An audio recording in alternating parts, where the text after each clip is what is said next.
Hello, good evening to all of you. Last lecture में आपने जो अभी तक जनरल कंसिडरेशन के बारे में पढ़ा था, उसके बाद हम लोग पायलट प्लांट के क्या एडवांटेजेस हो सकते हैं और क्या डिसएडवांटेज हो सकते हैं, तो उसके बारे में थोड़ा सा हम जानकारी लेंगे। जैसे कि अभी आप पेज नंबर 29 देख रहे हो, इसमें फर्स्ट पॉइंट है members of the production and quality control divisions can readily observe scale up runs. यानी जो भी प्रोडक्शन यूनिट है आपका या Q A Q C department division है, वहाँ के जो भी मेंबर्स होंगे वो अपने ऑब्जर्वेशन में, अपनी मॉनिटरिंग में जो भी स्केल मतलब जो भी आपका यूनिट में फॉर्मुलेशन बन रही है उसके ऊपर अपनी जो है इजीली वे में कंडक्ट उसको कर सकते हैं। उसके बाद supplies of excipients and drugs cleared by the quality control division can be drawn from the more spacious areas provided to the production divisions। इसका मतलब supplies of excipients and drug cleared by the QC division can be drawn from the more spacious area provided to the production division। जो भी excipient और drug है उसको उनका storage, उनका packaging, उसके बाद प्रोडक्शन यूनिट तक उनको कैरी करके लेकर जाना और वहाँ से फिर फिनिश्ड फॉर्म तक उसको फॉर्मुलेशन को बनाकर और वापस स्टोरेज कंडीशन में लेकर आना और उस बैच को डिस्पैच करना। तो ये सब कि कितनी एरिया, कितनी स्पेस लगेगी, क्या क्या उसकी रिक्वायरमेंट होती है, तो वो सब जो है हमें ये पायलट प्लांट स्केल अप करके, जनरल कंसिडर्ड करके पता लगाया जा सकता है। तो ये भी एक एडवांटेज है पायलट प्लांट स्केल अप का। इसके अलावा access to engineering department personnel is provided for equipment installation, maintenance and repair. एक डिपार्टमेंट भी जो है इस पायलट प्लांट के साथ साथ ही कोरिलेट करता है, कोऑर्डिनेट करता है, और जो भी एडवांटेज पायलट प्लांट को मिलते हैं ये एडवांटेज उतने ही एक्सेस इस डिपार्टमेंट को भी, अदर डिपार्टमेंट को भी हो जाता है। उनका क्या रोल होता है हमारे इसमें पायलट प्लांट में या लार्ज स्केल इंडस्ट्री में, जैसे कि आपका किसी इक्विपमेंट को इंस्टॉल करना या उसका मेंटेनेंस करना, या उसमें कोई फॉल्ट या कोई प्रॉब्लम या कोई टेक्निकली डिफ़ॉल्ट आता है तो उसको रिपेयर करना। तो ये कुछ एडवांटेजेस पायलट प्लांट के थे। उसके बाद जो है डिसएडवांटेजेस ऑफ पायलट प्लांट। पहला जो डिसएडवांटेज है पायलट प्लांट का वो ये है कि the frequency of direct interaction of the formulator with the production personnel in the manufacturing area will be reduced. इसका मतलब अगर किसी फॉर्मुलेटर का किसी पर्सन से, प्रोडक्शन यूनिट के किसी पर्सन से डायरेक्ट इंटरेक्शन होगा तो इससे जो है मैन्युफैक्चरिंग एरिया थोड़ा सा कम हो जाएगा। प्रोडक्शन यूनिट में थोड़ी बहुत जो है गड़बड़ी हो सकती है। वो किस तरीके की गड़बड़ी हो सकती है कि अ, दोनों जो है आपस में इंटरेक्ट ज़्यादा करेंगे तो काम कम होगा, लेबर वर्क कम होगा। किसी भी ड्रग की पोटेंसी या उसकी बायोबिलिटी या जो भी हम फिजियोकेमिकल इवोल्यूशन करते हैं तो वो प्रॉपरली वर्क नहीं हो पाएगा। इंटरेक्शन ज़्यादा होगा पर्सनल्स में और फॉर्मुलेटर में तो भी दिक्कत आएगी। तो ये सब जो है एक pilot plant scale up technique में छोटा यूनिट होता है, तो इन सब बातों को भी हमें डिसएडवांटेज को ध्यान में रखना पड़ता है। उसके बाद जो सेकंड प्रॉब्लम है, any problem in manufacturing will be directed towards its own pilot plant personnels.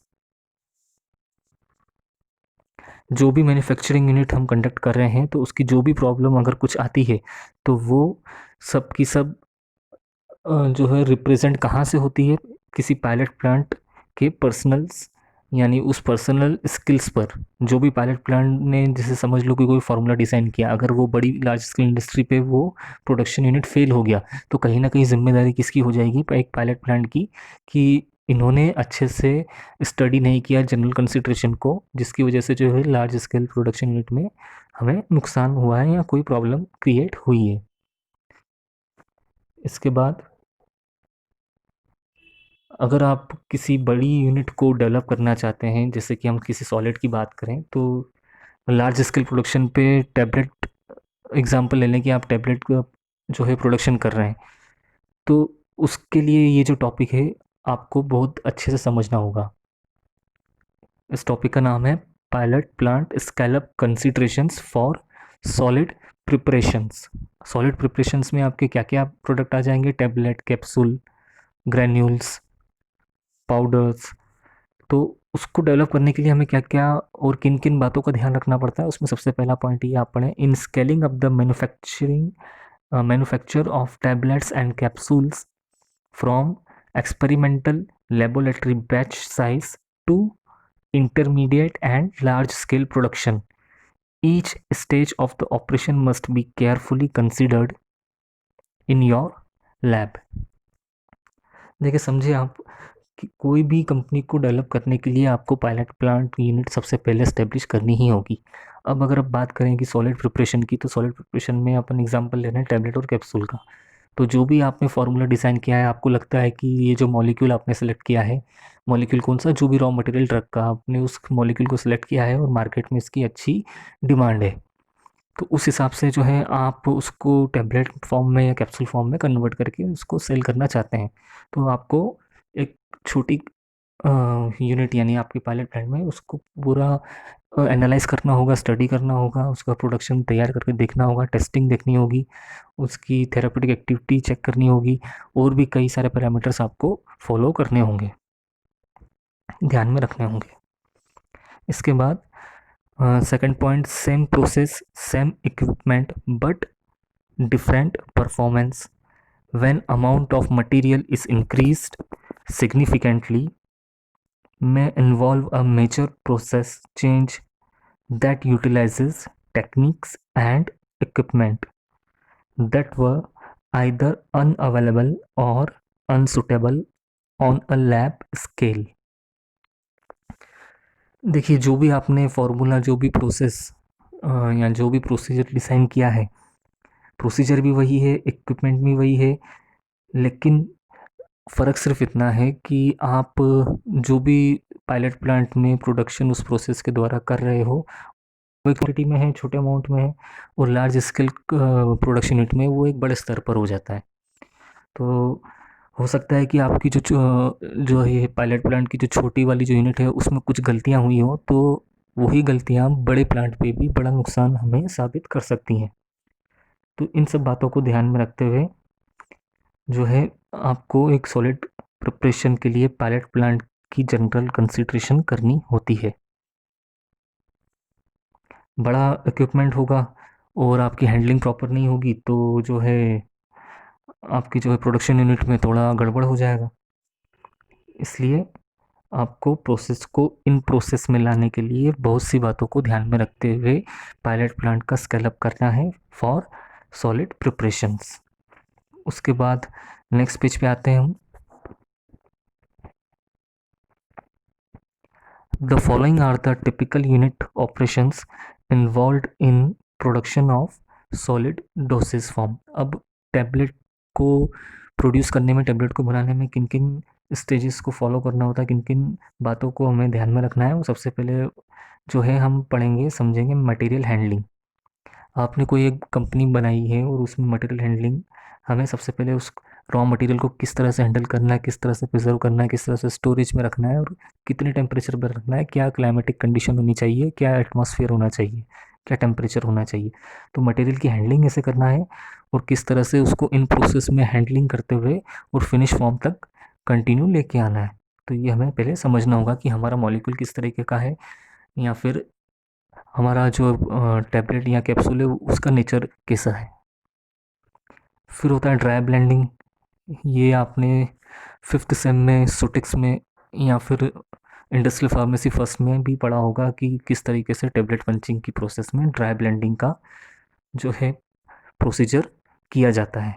उसके बाद granulation, drawing, reduction of particle size, special granulation techniques, dry blending, direct compression and स्लगिंग means dry granulation.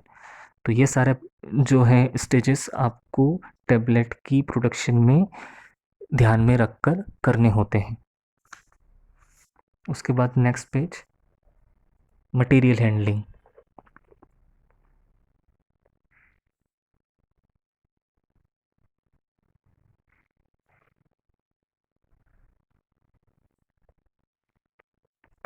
इसमें जो पहला point है, in the laboratory materials are simply scooped और poured by hand but is intermediate और large scale operations mechanical means of handling of this material often become necessary. आप अगर pilot plant में हैं, एक छोटे यूनिट में हैं, प्रोडक्शन कर रहे हैं टैबलेट का, तो उसमें आपको जो मटेरियल को हैंडल करना है या कोई रॉ मटेरियल जैसे आपका एक्सिपिएंट हुआ और एक्टिव इंग्रेडिएंट हुआ, तो आप उसको हाथ से भी पिक कर लेंगे। आपको कितना ज़्यादा से ज़्यादा बैलेंस चाहिए होगा, 5 ग्राम, 10 ग्राम, 50 ग्राम, 100 ग्राम, 500 ग्राम, 1 किलो, इतना तो आप अपने हाथ से भी उसको पिक कर सकते हैं। लेकिन अगर इसको लार्ज स्केल इंडस्ट्री की बात करें उसमें, तो यहाँ तक कि उस कंपनी के अंदर भी 200 टन, 500 टन अगर आपको रॉ मटेरियल एक जगह से दूसरी जगह ले जाना है, तो उसके लिए क्रेन्स तक यूज़ होती है, अलग अलग टाइप की मशीनरीज यूज़ होती है मटेरियल को हैंडल करने में। ये डिपेंड करता है कि किस तरह का प्रोडक्शन यूनिट आपका है। तो अगर हम किसी बड़ी कंपनी के बारे में सोच रहे हैं, तो हमें अपने पायलट प्लांट को इस तरह से डिज़ाइन करना है कि हम उसको उस लेवल तक मेंटेन कर सकें और मटेरियल को हैंडल कर सकें। उसके बाद second point, if a system is use to transfer materials for more than one product steps must be taken to prevent cross contamination. If a system is used to transfer materials for more than one product, steps must be taken to prevent cross contamination। अगर कोई एक ही system एक या एक से ज़्यादा product को transfer कर रहा है एक या एक से ज़्यादा जगहों पर, तो ये क्रॉस कंटामिनेशन के चांसेस बढ़ा देगा। क्रॉस कंटामिनेशन के चांसेस यानी इम्प्योरिटीज आ जाना, डस्ट पार्टिकल्स, माइक्रोबियल ग्रोथ या माइक्रोबियल कंटामिनेशन, या फिर डिग्रेडेशन ऑफ द प्रोडक्ट या degradation of your raw material. तो क्रॉस कंटामिनेशन को प्रिवेंट करने के लिए हमें जो ट्रांसफ़र मटेरियल हम यूज़ कर रहे हैं, वो अगर एक या एक से ज़्यादा मटेरियल को ट्रांसफ़र कर रहा है, तो हमें इस पर ध्यान देना होगा। उसके बाद third point, any material handling system must deliver the accurate amount of the ingredient to the destination. जितनी मात्रा में हमें ड्रग चाहिए, जितनी मात्रा में हमें मटेरियल को यूज़ करना है इन प्रोसेस में, प्रोडक्शन यूनिट में, तो हमारा हैंडलिंग सिस्टम, जो मटेरियल हैंडलिंग सिस्टम है, वो इस तरीके से एक्यूरेसी दे कि जितना एक्यूरेट अमाउंट का हमें मटेरियल चाहिए, उतने ही एक्यूरेट अमाउंट का मटेरियल वो एक जगह से दूसरी जगह तक जहाँ हमें चाहिए वो ट्रांसफ़र कर दें। इसके बाद जो है fourth point, the type of system selected also depends on the characteristics of the material। जो भी मटेरियल है आपका, जैसे एक्सिपेंट हुआ या रॉ मटेरियल हुआ, कोर्सली पाउडर हुआ या फाइन पाउडर हुआ, तो ये इस पाउडर की कैरेक्टरिस्टिक पे डिपेंड करेगा कि हमें किस तरीके का मटेरियल हैंडलिंग सिस्टम यूज़ करना है। इसके बाद page number 4, more sophisticated methods of handling materials such as vacuum loading systems, metering pumps, screw feed system, and there is no or minimal loss of material। देखिए, ये depend करता है कि किस तरीके का आपका प्रोडक्शन यूनिट है, किस तरह की आपकी कंपनी काम करती है, क्या अवेलेबिलिटी है इक्विपमेंट्स की और मटेरियल हैंडलिंग सिस्टम्स की। ये जो हम नाम हमने देखे, जैसे वैक्यूम लोडिंग सिस्टम्स हैं, जैसे आपने मार्केट में एग्जांपल में आप ले लीजिए कि मॉक्सिकैन CV625 करके एक टैबलेट आती है एंटीबायोटिक एमोक्सिसिलिन के साथ, पोटेशियम कैल्विनेट उसमें है। पोटेशियम कैल्विनेट की प्रॉपर्टी क्या है, वो हाइग्रोस्कोपिक है। अगर आप उसको थोड़ा सा भी खुले में रखेंगे तो वो डेंजर हो जाएगा। तो इसलिए हम, अगर कोई इस तरीके का मॉलिक्यूल हमारी कंपनी में प्रोड्यूस हो रहा है या इस तरीके का प्रोडक्शन हम लोग कर रहे हैं, तो अगर किसी ड्रग या एक्टिव इंग्रेडिएंट या एक्सिपिएंट को वैक्यूम में लोड करके और एक जगह से दूसरी जगह ट्रांसफ़र करना है, तो हम उस तरीके का इंस्ट्रूमेंट या उस तरीके का मटेरियल हैंडलिंग सिस्टम यूज़ करेंगे। आ रही बात समझ में? अगर ऐसे ही फ्लो प्रॉपर्टीज़ में हम गर्म पाउडर्स की देखें, या तो मीटरिंग पंप, या अगर वॉल्यूम में हम देखें, अगर आपको हर एक बैच में कम से कम 1000 लीटर का वॉल्यूम वाला ट्रांसफ़र सिस्टम चाहिए, अगर लार्ज स्केल इंडस्ट्री की बात करें, तो आपको इस तरीके का material pump sorry metering pump use करना है, जो कि मटेरियल को ट्रांसफ़र एक जगह से दूसरी जगह तक कर ले, यानी स्टोरेज कंडीशन से लाकर प्रोडक्शन यूनिट तक ट्रांसफ़र कर लें, या प्रोडक्शन यूनिट से उठाकर आपके जो है वापस से स्टोरेज और प्रिजर्वेटिव एरिया में ले जाकर रखना, किसको, फिनिश प्रोडक्ट को। स्क्रू फिट सिस्टम, तो ये सब जो है सिस्टम हम यूज़, बड़ी बड़ी कंपनी अपने अपने हिसाब से अपने स्तर पर इन तरीके के सिस्टम्स को यूज़ करती है। किसके लिए? मटेरियल्स को हैंडलिंग के लिए। मटेरियल हैंडल क्यों करना है हमें? प्रोडक्शन यूनिट में स्टोरेज एरिया से हमारा रॉ मटेरियल को लेकर आना, और प्रोडक्शन यूनिट से हमारे फिनिश प्रोडक्ट को स्टोरेज एरिया में फिर से प्रॉपरली ले जाना, या सैम्पलिंग के लिए भी ले जाना। तो ये सब बातों को हमें ध्यान में रखना होता है। उसके बाद जो है नेक्स्ट पॉइंट, ड्राई ब्लेंडिंग। जो नेक्स्ट स्टेप है प्रोडक्शन में सॉलिड डोसेस फॉर्म की, वो है ड्राई ब्लेंडिंग। हम ड्राई ब्लेंडिंग प्रोसेस हम कैसे करेंगे, ये आप लैकमेन में अच्छे से पढ़ सकते हैं। हाँ, इसमें पहला पॉइंट आप पढ़ें, dry blending process uses a binary cohesive powder mixture which contents to different sizes. Dry blending में हमेशा दो तरीके के पाउडर जिनकी प्रॉपर्टीज़ थोड़ी सी अपने आप में अलग होगी, वो यूज़ मिक्सचर जनरली होते हैं। It is well known that finer particles adhere preferentially on the surface of the coarse particles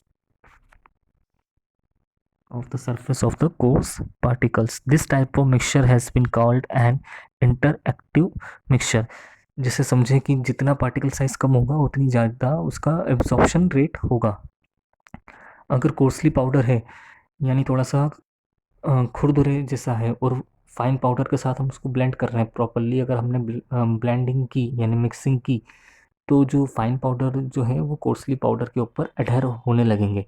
अडहेर होने से क्या होगा कि उनके तरह एक नेगेटिव चार्ज आ जाएगा। किसके ऊपर? कोर्सली पाउडर के ऊपर और फाइन पाउडर के बॉन्ड के ऊपर एक नया बॉन्ड, मतलब एक इलेक्ट्रिक चार्ज डेवलप हो जाएगा, जिसकी वजह से जो है कोलाइजन ऑफ पार्टिकल्स भी वहाँ परफॉर्म हो सकता है। और इस तरीके के पाउडर मिक्सचर को हम कहते हैं interactive mixture. The blending of fine and coarse particles, page number 5. The blending of fine and coarse particles breaks down the agglomerates of fine and coarse powders and produce an electric charge by contact and collision between the particles. Then the next point is powders to be used for encapsulation or to be granulated prior to tableting or encapsulation, must be well blended to ensure good drug distribution.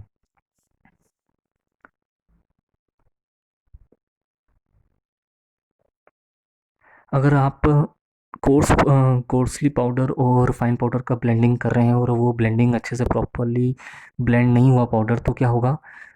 Mixing proper नहीं होगी। Mixing proper नहीं होगी तो drug और excipient की uniformity proper नहीं होगी। Uniformity proper नहीं होगी तो जो भी टैबलेट पंच होकर निकलेगी, या तो उसमें एक्टिव इंग्रेडिएंट का अमाउंट कम हो जाएगा, या तो एक्टिव इंग्रेडिएंट का अमाउंट पाँच, समझ लो 500 mg लिखा है तो 500 mg से ज़्यादा भी हो सकता है। यानी यूनिफॉर्मिटी क्यों यहाँ पर गड़बड़ हो गई?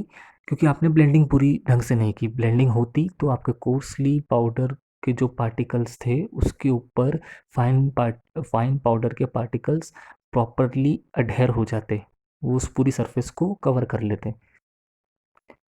तो इस तरीके से हमें इन सब बातों का भी ध्यान रखना है इनकैप्सुलेशन और ग्रेनुलेशन के पहले किसी भी टैबलेट की प्रोडक्शन के लिए। And the next point is inadequate blending at this stage cause variation in potency due to drug content uniformity variation। जैसा कि मैंने आपको बताया कि यूनिफॉर्मिटी पाउडर्स की प्रॉपरली नहीं होगी तो एक्टिव इंग्रेडिएंट किसी टेबलेट में कम आ जाएगा। समझ लो पैरासीटामोल की कोई कंपनी है, लोकल कंपनी प्रोडक्शन है, जैसे ओपाम गोली आती है। ओपाम गोली में कोई गोलियां ऐसी होती हैं कि जो बहुत हाईली पोटेंट होती है, और कुछ गोलियों को खाने के बाद भी वो असर नहीं करती। इसका मेन रीज़न ये है कि उनकी यूनिफॉर्मिटी प्रॉपर नहीं है, उनकी प्रॉपर ब्लेंडिंग नहीं हुई है टैबलेट पंचिंग के पहले, प्रॉपर मिक्सिंग नहीं हुई है उन पाउडर्स की। तो किसी टैबलेट में अगर हम क्यूए किसी डिपार्टमेंट से उनकी लैब टेस्टिंग करवाएं तो उस ओपाम की स्ट्रिप में हो सकता है कि 500 mg पैरासीटामोल की जगह 100 mg या 200 mg पैरासीटामोल निकले, या ये भी हो सकता है कि 600 mg पैरासीटामोल निकले, उस टैबलेट का वेट 500 mg से ज़्यादा हो। ये वेरिएशंस आते हैं। डिपेंड करता है कि आपके पास टैबलेट पंचिंग मशीन किस तरीके की है, सिंगल पंचिंग है कि मल्टिंग पंचिंग है। तो ये सब बातें जो है जब आप इंडस्ट्री कभी आप ज्वाइन करेंगे तो आपको सीखने को और समझने को मिलेगी। इस तरीके से ड्राई ब्लेंडिंग में हमें ये कंसिडर करना है और next step, page number 6, steps should also be taken to ensure that all the ingredients are free of lumps and agglomerates prior to the dry blend. Blending करते समय हमें ये भी देखना है कि कितने टेम्परेचर पे हम उसे ब्लेंड कर रहे हैं। समझ लो कि अगर 30 डिग्री टेम्परेचर पे वो पाउडर जो है पिघल रहा है और वो प्रॉपरली मिक्स नहीं हो पा रहा है ब्लेंडर में और लम्प्स क्रिएट कर रहा है, उन लम्प्स की वजह से जो है एग्लोमरेशन हो रहा है किसका, पाउडर्स का, में प्रॉपरली यूनिफॉर्मिटी मिक्सिंग में नहीं आ रही है। तो फिर हमें क्या करना होगा, प्रॉपर स्टेप्स देखने होंगे कि टेम्परेचर कितना हमें मिनिमम चाहिए जिसमें कि वो मेल्ट ना हो। इस तरीके के एग्जांपल मैं आपको इसलिए दे रहा हूँ कि आप इस बात को समझ सकें कि मिक्सिंग के लिए हमें लंप ना बने और एग्लोमरेशन ना हो, तो ये इन बातों का हमें ध्यान रखना पड़ेगा। फेल्वर टू रिमूव और break up all agglomerates could cause flow problems through the equipment, creating non-reproducible compression and encapsulation.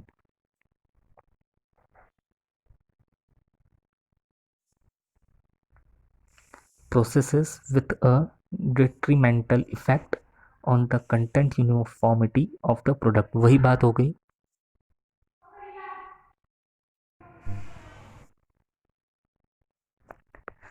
वही बात हो गई है कि जैसे फेल्वर टू रिमूव और break up all agglomerates could cause flow problems. अगर आपका ब्लेंडिंग उन दो पाउडर की मिक्सिंग प्रॉपरली नहीं होती तो वो जो है लंप फॉर्मेशन करेंगे और एग्लोमरेशन वाली प्रोसेस उनकी स्टार्ट हो जाएगी, जिससे होगा क्या कि कंप्रेशन, जब हम उनको टैबलेट पंचिंग मशीन में यूज़ करेंगे उस अनफॉर्म्ड अनयूनिफॉर्म्ड ब्लेंडिंग पाउडर मिक्सचर को, तो प्रॉपरली कंप्रेशन नहीं होगा। कंप्रेशन प्रॉपर नहीं होगा तो नॉन रिप्रोड्यूसिबल रेट्स आएंगे, यानी उसकी पोटेंसी में गड़बड़ हो जाएगी।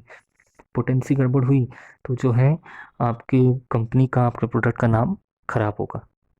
तो इन सारी प्रॉब्लम्स को हमें पहले ही डिटेक्ट करना होता है और उन्हें सही करना होता है ताकि इस तरह की कंडीशन प्रॉब्लम्स फ्यूचर में ना आए large scale industry production unit में।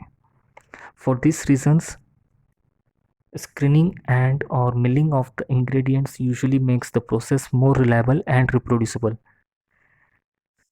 तो इस तरीके से हम स्क्रीनिंग करके एनालाइज करके बहुत सी प्रॉब्लम्स को कम करके और अपने प्रोडक्ट की रिप्रोड्यूसिबल रेट को बढ़ा सकते हैं। अब पेज नंबर 7 पे देखिए, स्केलअप कंसिडरेशन में हमें 3 सबसे ज़्यादा मेन चीज़ों को ध्यान रखना है और वो है time of blending, blender size and blender loading speed. Blender में हम अगर किसी रॉ मटेरियल को यानी ड्रग या एक्सिपिएंट को हम ऐड कर रहे हैं तो उसकी लोडिंग स्पीड क्या होनी चाहिए, ब्लेंडर का साइज़ क्या होना चाहिए, ब्लेंडिंग की टाइमिंग कितनी होनी चाहिए, तो इन बातों को भी हमें सबसे पहले ध्यान में रखना पड़ता है। उसके बाद प्रॉब्लम ऑफ इम्प्रॉपर ब्लेंडिंग, अगर दो अलग अलग पाउडर यानी एक फाइन पाउडर और कोर्सली पाउडर अगर उसको मिक्स कर रहे हैं तो उसमें अगर प्रॉपर ब्लेंडिंग नहीं हुई है, प्रॉपर मिक्सिंग नहीं हुई है तो क्या प्रॉब्लम्स आ सकती हैं। कौन कौन सी प्रॉब्लम्स आ सकती है, वो सबसे पहले ये है कि non reproducible compression. Tablet punching में नॉन रिप्रोड्यूसिबल कंप्रेशन यानी यूनिफॉर्मिटी वाला पाउडर तो आया ही नहीं है, कि हो सकता है कि एक्टिव इंग्रेडिएंट कम हो, एक्सिपेंट बढ़ गए हो या एक्सिपेंट ज़्यादा हो और ड्रग जो आपकी एक्टिव इंग्रेडिएंट है वो कम हो। वो टैबलेट पंच होकर जब निकली तो उसका जो है पोटेंसी कम हो गई, बायोबिलिटी कम हो गई, स्टेबिलिटी वगैरह सब जो है उसके फिजियोकेमिकल प्रॉपर्टीज़ गड़बड़ हो गई। तो इस तरह से वो non reproducible rate of compression show करेगा अगर इम्प्रॉपर ब्लेंडिंग है पाउडर्स की तो। उसके बाद no content uniformity and flow problems through equipment. Powder जैसे आपने टैबलेट पंचिंग मशीन अपने लैब में इंस्ट्रूमेंट रूम में देखा होगा, ऊपर एक हुपर लगा होता है। हुपर में आप जो है आपका एक्टिव इंग्रेडिएंट और एक्सिपिएंट आप ब्लेंड करके डालोगे तो वो फ्लो होते हुए नीचे आता है और आप एक सिंगल हैंड पंच मारोगे तो वो पंच होकर टैबलेट बाहर आ जाती है। तो इस तरीके से जो है अगर पाउडर ढंग से यूनिफॉर्मली ब्लेंड नहीं हुआ, यूनिफॉर्म मिक्स नहीं हुआ है तो उसकी फ़्लो थोड़ी रुक रुक कर आएगी। तो जब आप वो एक सिंगल हाथ घुमाओगे तब पता पड़ा कि 500 ml ड्रग आनी थी, तो ज़्यादा क्वांटिटी की ड्रग आ गई या कम क्वांटिटी का मटेरियल नीचे आ गया जो पंच होकर बाहर निकल गया। ऐसे होगा क्या, वेट वेरिएशन आ जाएगा टेबलेट्स में। दूसरा, बहुत सी और भी दिक्कतें हमको देखनी पड़ जाएगी, टैबलेट का प्रोडक्शन बेकार हो जाएगा। Next, page number 8। अब इक्विपमेंट ब्लेंडिंग के लिए कौन कौन से यूज़ होते हैं टैबलेट की फॉर्मुलेशन के लिए? अ, पहला तो वी ब्लेंडर, दूसरा double cone blender, ribbon blender, slant cone blender, bin blender, orbiting screw blender, vertical and horizontal high intensity mixture.